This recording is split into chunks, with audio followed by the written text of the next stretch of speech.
সবাইকে স্বাগত জানাচ্ছি মম অ্যান্ড মি কিচেনের পক্ষ থেকে। আজ আপনাদের জন্য নিয়ে এসেছি পাকা আমের আইসক্রিমের রেসিপি। অত্যন্ত সুস্বাদু পাকা আমের এই আইসক্রিমের রেসিপিটি বানানোর জন্য মাত্র 4টি উপকরণ আমি এখানে ব্যবহার করেছি। আপনারা যদি একবার এই রেসিপিটি ফলো করে আইসক্রিমটি বাড়িতে বানান, তাহলে আর কখনোই কিন্তু আপনারা দোকানের আইসক্রিম কিনবেন না।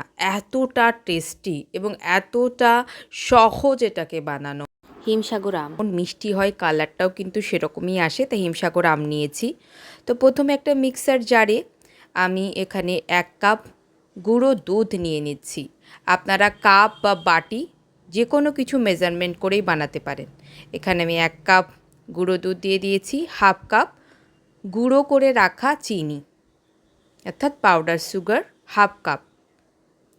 আপনারা যেই বাটি বা কাপ হিসাবে নেবেন সেই অনুযায়ী 1 কাপ গুঁড়ো দুধ, 1/2 কাপ চিনি, 2টো আম, যে আম দুটো দেখলেন আটি এবং খোসা ফেলে 2টো আম সম্পূর্ণটাই কিন্তু এখানে দিয়ে দিয়েছি। হিমসাগর আম দেওয়ার রিজনই হচ্ছে কালার এবং মিষ্টি ভাবটা বেশি হবে। ফ্রেশ ক্রিম, আমুলের ফ্রেশ ক্রিম আমি এখানে নিয়েছি 3 টেবিল চামচ, 1/2 কাপের মতো। না থাকলে দুধের সর এখানে আপনি ব্যবহার করতে পারবেন। 1/2 কাপ দুধ দিয়ে দিচ্ছি। বাস এই কটা উপকরণ। তো এই 4টে উপকরণ ভালোভাবে 2 মিনিট কিন্তু আমি মিক্সার জারটাকে ঘুরিয়ে নেব, একটা স্মুথ পেস্ট করে নেব।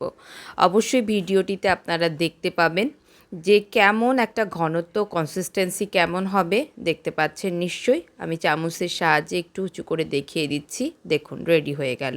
এই যে আমাদের স্মুথ একটা পেস্ট রেডি হয়েছে, এটা কিন্তু এমতো অবস্থাতে যদি আমরা আইসক্রিম বানানোর জন্য দিয়ে দিই, তাহলে কিন্তু আইসক্রিম হবে। কিন্তু দোকানের মতো ফোমি, ক্রিমি, লাইট ওয়েটের আইসক্রিম বানানোর জন্য এখানে আমরা আরও একটা স্টেপ কিন্তু ফলো করব। তাই একটা স্টিলের বাটিতে পুরো মিশ্রণটাকে এভাবে ঢেলে আমি ফ্রিজারে অর্থাৎ ডিপ ফ্রিজে এটাকে কিন্তু 2 ঘন্টার জন্য রাখবো। 2 ঘন্টা পর ফ্রিজ থেকে বার করে নেব।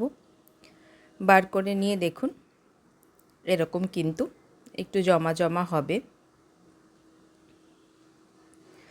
মিক্সার জারে আবার এই মিশ্রণটিকে আমি ঢেলে দেব। পুরো মিশ্রণটাকে ঢেলে দিয়ে 1.5 থেকে 2 মিনিট কিন্তু আবার এই জারটাকে কিন্তু ঘুরিয়ে নেব। বাট এখানে মনে রাখবেন, আমরা যে 1.5 থেকে 2 মিনিট ঘোরাবো, এটা কিন্তু প্রতি 30 সেকেন্ড অন্তর অন্তর আপনারা বন্ধ করবেন। 30 সেকেন্ড অন্তর অন্তর বন্ধ করে করে আপনারা কিন্তু চালিয়ে নেবেন। তো মিশ্রণটির মধ্যে একটা এয়ার কিন্তু সেখানে জেনারেট হবে এবং একটা ফোমি টেক্সচার কিন্তু দেখুন, একটা ক্রিমি ফোমি টেক্সচার কিন্তু আসবে, যেটা কিন্তু আইসক্রিমটাকে একদম লাইট ওয়েট করবে। দোকানে যেরকম আমরা আইসক্রিমটা খাই লাইট ওয়েট, ঠিক সেরকম। আপনারা দেখেই বুঝতে পারছেন ক্রিমি হয়েছে মিশ্রণটি। এবার এটাকে কিন্তু আইসক্রিম জমানোর জন্য আমি এরকম একটা কেকের মোল্ড নিয়ে নিয়েছি। এরকম কেকের মোল্ড না থাকলে আপনারা কিন্তু বাড়িতে এমন একটা যদি টিফিন বক্স থাকে সেটাও ব্যবহার করতে পারেন। এইটার উপরে আমি একটা এরকম পেপার কিন্তু নিয়ে নিচ্ছি। দেখুন বাটার পেপারও আপনি ইউজ করতে পারেন, তাহলে কি হয় ভালোভাবে ওঠানোর জন্য সুবিধা হয়। ভালো করে কেটে সেট করে নিয়েছি। এরপর কিছু আম কুচিয়ে রেখেছি, দেখতেই পাচ্ছেন ভিডিওতে। আমগুলো এভাবে বিছিয়ে দেব। এই যে আমগুলো দিয়েছি, এগুলো যখন মুখে পড়বে আইসক্রিমের সাথে সাথে, বিশ্বাস করুন এত সুস্বাদু, মানে আপনি বারংবার বানাতে বাধ্য হবেন। এভাবে আমগুলোকে সুন্দরভাবে বিছিয়ে দেওয়ার পর মিশ্রণটাকে ঢেলে দিচ্ছি। আচ্ছা, আপনারা ভিডিওতে কিন্তু লক্ষ্য করতে পারছেন যে টেক্সচারটা কীরকম ক্রিমি হয়েছে। মিশ্রণটি ঢালতে ঢালতে আপনাদেরকে অনুরোধ করব, ভিডিওটি ভালো লাগলে লাইক, কমেন্ট, শেয়ার করে সকলকে দেখার সুযোগ করে দেবেন। চ্যানেলটি একেবারেই নতুন খুলেছি, তাই আপনাদের সহযোগিতা চাইছি।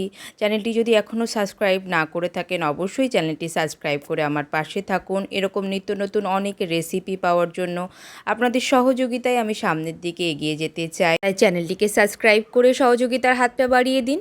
এবার কিন্তু আমি এটাকে ডিপ ফ্রিজে জমাতে দেব 8 থেকে 10 ঘন্টা আমি ওভারনাইট জমাতে দিয়েছিলাম। 8 থেকে 10 ঘন্টা পর ফিরে এসে দেখাচ্ছি কীরকমভাবে সেট হয়েছে আমাদের আইসক্রিমটি। 10 ঘন্টা পর কিন্তু আমি আপনাদেরকে দেখাচ্ছি, ওভারনাইট রেখেছিলাম, দেখুন কি সুন্দরভাবে সেট হয়ে গেছে। এবার এটাকে প্লেটে উঠিয়ে নিচ্ছি। নিচে কিন্তু এই যে পেপারটা দেওয়ার ফলে কিন্তু দেখুন খুব ইজি হলো ওঠানো। এভাবে সুন্দরভাবে আমি ছাড়িয়ে নেব।